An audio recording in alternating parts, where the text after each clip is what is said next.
sudah mengendalikan jika saya sedang cuti.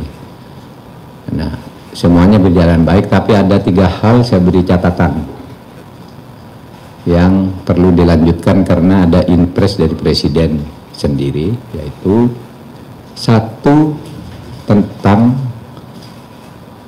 hutang BLBI. Saya katakan Bapak pernah memberi impres kepada kami untuk mulai menagih hutang tunggaan BLBI. Waktu itu jumlahnya 111 triliun, 110 triliun lebih, 111 triliun lah. Dalam 1,5 tahun kami bekerja, sekarang ini sudah terkumpul tagihan yang sudah ada di tangan kami sebesar 35,7 triliun, yang kalau dihitung dengan persentase itu 31,8%.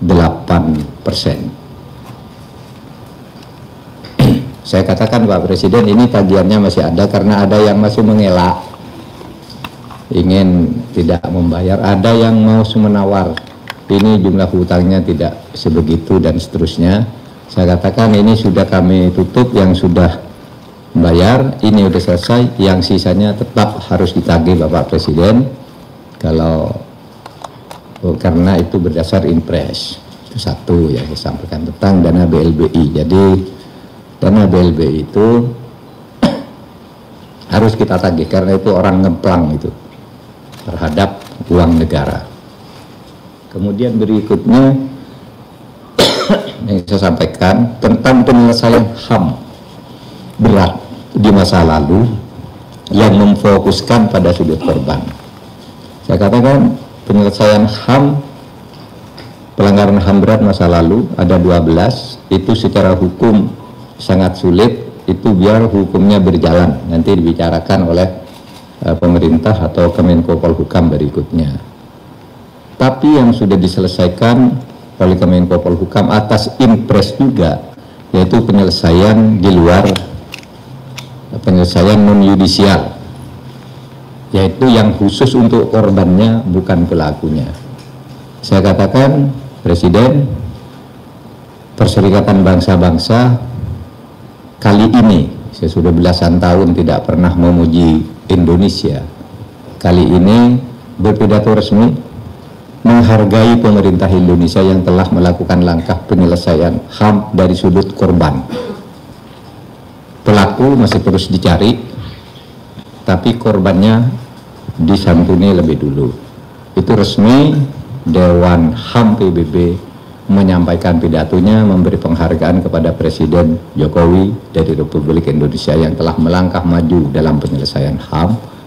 Bahkan dalam 3 kali sidang HAM berturut-turut selama 3 tahun, waktu saya jadi Menko Polhukam, itu Indonesia tidak pernah disebut lagi oleh Dewan HAM PBB sebagai negara yang bermasalah. Sebelumnya selalu disebut. Nah, waktu saya mulai tahun 2020, 2021, 2002 tidak disebut Indonesia punya catatan ini, tidak ada.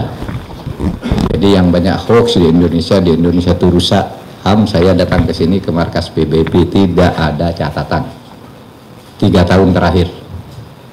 Dulu selalu disebut yang mengalami kemajuan negara ini, yang melamai kemunduran negara ini, Indonesia selalu disebut di kemunduran. Sekarang sudah tidak disebut. Saya sampaikan itu sebagai laporan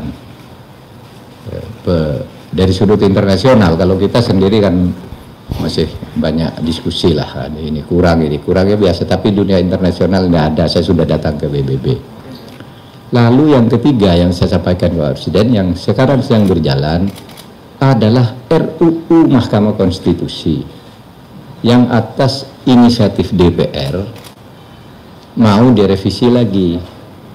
Saya katakan kepada Bapak Presiden, saya tidak setuju dan saya menghentikan pembahasan itu karena aturan peralihannya itu tidak adil bagi hakim yang ada sekarang. Sehingga saya katakan ya itu 3 hal, yang lain rutin jalan, tidak ada masalah. Nah itu saudara, pertemuan